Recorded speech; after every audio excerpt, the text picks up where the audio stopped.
Hello everyone, welcome to exam दोस्त my dear students. तो बहुत दिनों बाद आपके लिए फिर से मैं टेक्निकल क्वेश्चंस लेकर आया हूं, जिसमें मैं डिस्कस करने वाला हूं गेट 2024 में इंस्ट्रूमेंटेशन ब्रांच में आया हुआ ये क्वेश्चन। ओके, तो ये बहुत सिंपल क्वेश्चन था। तो देखो, ये क्वेश्चंस जो मैं लेकर आया हूं ये बच्चों के लिए काफी इंपोर्टेंट हो जाते हैं, बिकॉज ये लेटेस्ट ईयर के क्वेश्चंस हैं।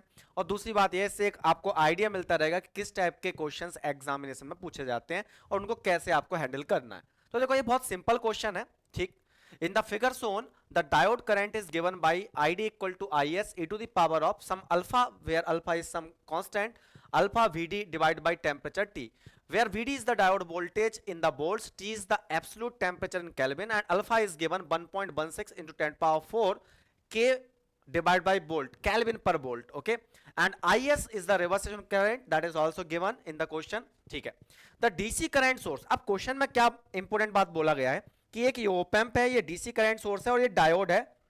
तो वो बोल रहा है कि जो डीसी करंट सोर्स है और ओप एम्प है और जो भी रजिस्टर्स लगे हैं वो आइडियल हैं, मतलब उनमें आपको कोई भी टेम्परेचर के साथ वेरिएशंस की बात के बारे में बिल्कुल नहीं सोचना है।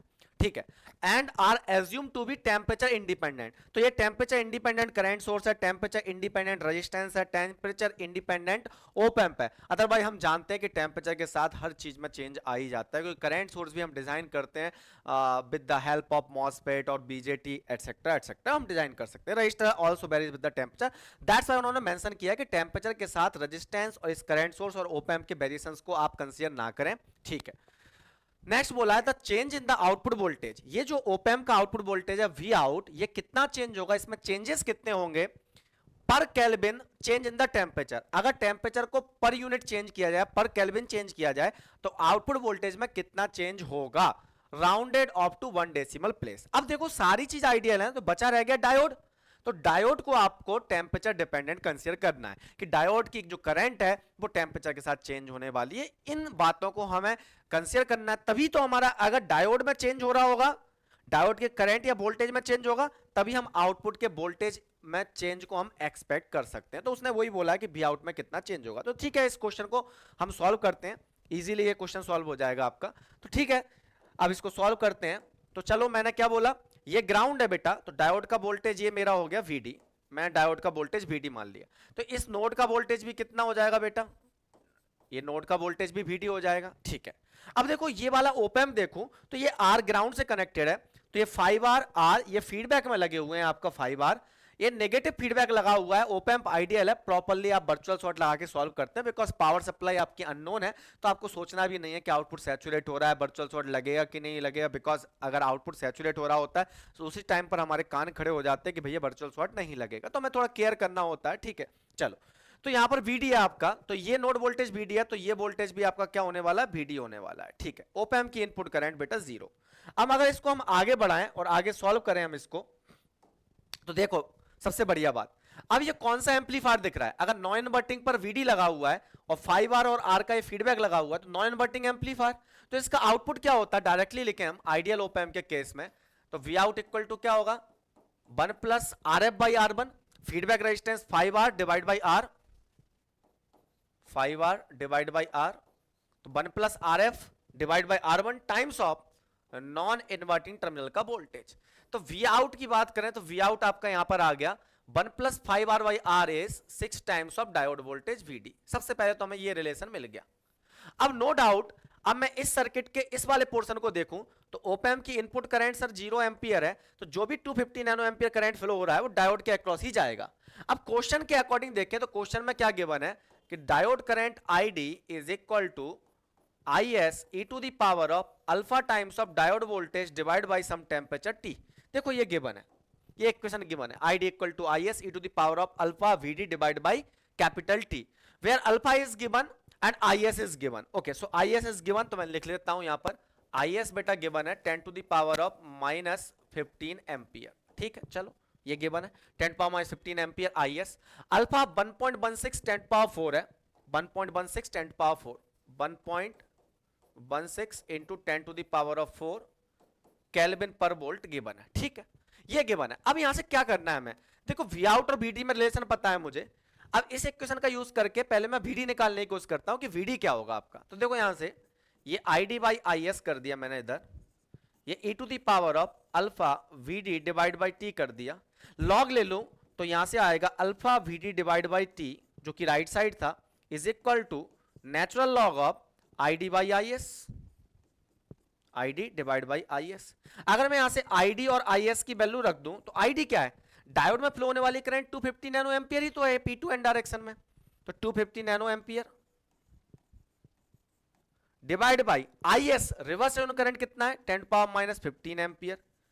अगर मैं इसको सॉल्व करूं नैनो एम्पियर के लिए 10 पावर माइनस 9 लिख दूं और प्रॉपर्ली इस लॉग लेके सॉल्व करूं तो लॉग लेने के बाद जो मेरा आंसर आएगा, ठीक है मैंने कैलकुलेट किया था तो देखता हूं कितना आएगा, ये आएगा ln of 250 nano ampere upon 10 power minus 15 ampere, ये आएगा 19.3369, ओके लॉग ऑफ समथिंग।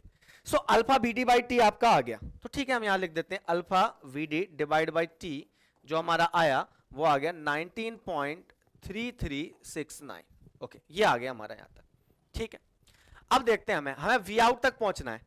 अब वीडी गिवन है यहां से, तो अगर मैं यहां से वीडी निकालूं तो वीडी कितना आ जाएगा, वीडी इक्वल टू निकालूं तो T by alpha multiply by this number 19.3369। तो बेटा अब वी आउट कितना हो जाएगा, अगर हम वी आउट को देखें तो V out 6 times of V D है, तो 6 टाइम्स ऑफ वीडी, वीडी की वैल्यू कितनी है T by alpha, okay into 19.3369 ये नंबर है। अब आपको क्या निकालना है कि आउटपुट वोल्टेज कितना चेंज होगा अगर मैं टेम्परेचर में चेंज करूं तो यही पूछा है उसने, तो हमें निकालना क्या है यहां पर निकालना है हमें sir D V out by D T, change in the output with respect to temperature T. इसकी यूनिट क्या होगी, डी बी आउट मतलब वोल्ट और डी टी केल्विन में होगा तो वोल्ट पर केल्विन में आ जाएगा। तो अगर मैं इसको सॉल्व करूं तो इस इक्वेशन को जो डिफरेंशिएट कर रहा हूं with respect to time T, तो यहां से देखूं तो क्या आएगा 6 बाई अल्फा टी का differentiation with respect to T is 1 into 19.3369, बस यहां पर वैल्यू रख दूं मैं, तो यहां पर 6 अपॉन अल्फा की वैल्यू रख दूं मैं 1.16 into 10 to the power of +4 and this is 19.3369। तो इसको सॉल्व करूंगा तो ये आंसर आएगा, ठीक है देख लेता हूं मैं कैलकुलेशन, तो ये जो आएगा आपका D V out by D T वो आ जाएगा आपका 0.010 and 00 volt per kelvin, volt per kelvin, okay ये आपका आंसर आ गया वोल्ट पर केल्विन में, ठीक है। अब देखो क्वेश्चन में क्या पूछा गया था वहां चलते हैं।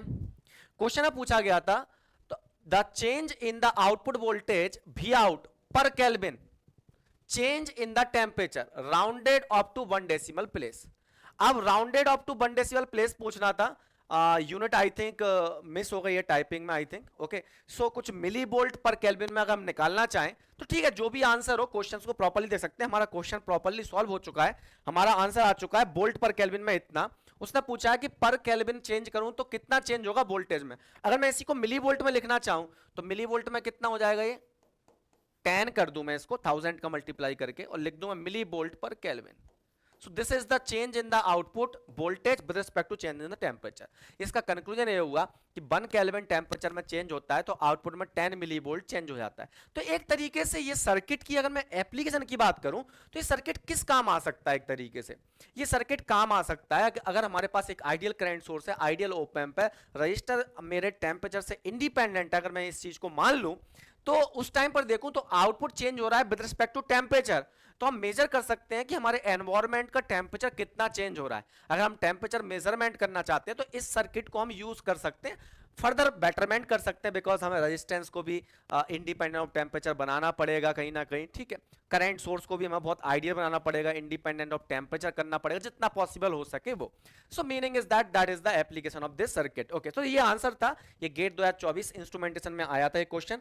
तो ये जो क्वेश्चन मैंने कराया आप लोगों को बहुत पसंद आया होगा, आप लोग शेयर जरूर करें अगर इस क्वेश्चन को आपने पसंद किया है तो, ठीक है। तो ऐसे क्वेश्चन मैं लेके आता रहूंगा आपके लिए। और इंफॉर्मेशन है आप लोगों के लिए कि 3 जून से एग्जाम दोस्त के प्लेटफॉर्म पर नए बैचेस स्टार्ट हो रहे हैं। अगर आप मेरे मार्गदर्शन में, अंकित गोयल सर के मार्गदर्शन में, भीमा शंकर सर के मार्गदर्शन में और साकेत वर्मा सर के मार्गदर्शन में अपनी गेट की जर्नी बेहतरीन करना चाहते हैं तो आप 3 जून से पहले ही आप एग्जाम दोस्त के कोर्सेज को ज्वाइन कर सकते हैं। इंडिविजुअल कोर्सेज भी अवेलेबल है, आप चाहें तो एनालॉग सर्किट का मेरा इंडिविजुअल कोर्स ले सकते हैं, इलेक्ट्रॉनिक डिवाइसेस का इंडिविजुअल कोर्स ले सकते हैं, और किसी भी सब्जेक्ट का, चाहे वो अंकित सर पढ़ा रहे हो, भीमा शंकर सर पढ़ा रहे हो, आप इंडिविजुअल कोर्स ले सकते हो। फुल कोर्स में आपको सारे टीचर्स मिल जाएंगे। फुल कोर्स में एडवांटेज ये हो जाता है कि आपका कॉस्ट इफेक्टिव हो जाता है। तो ठीक है, thank you very much for watching this video. Please like and subscribe. Bye bye.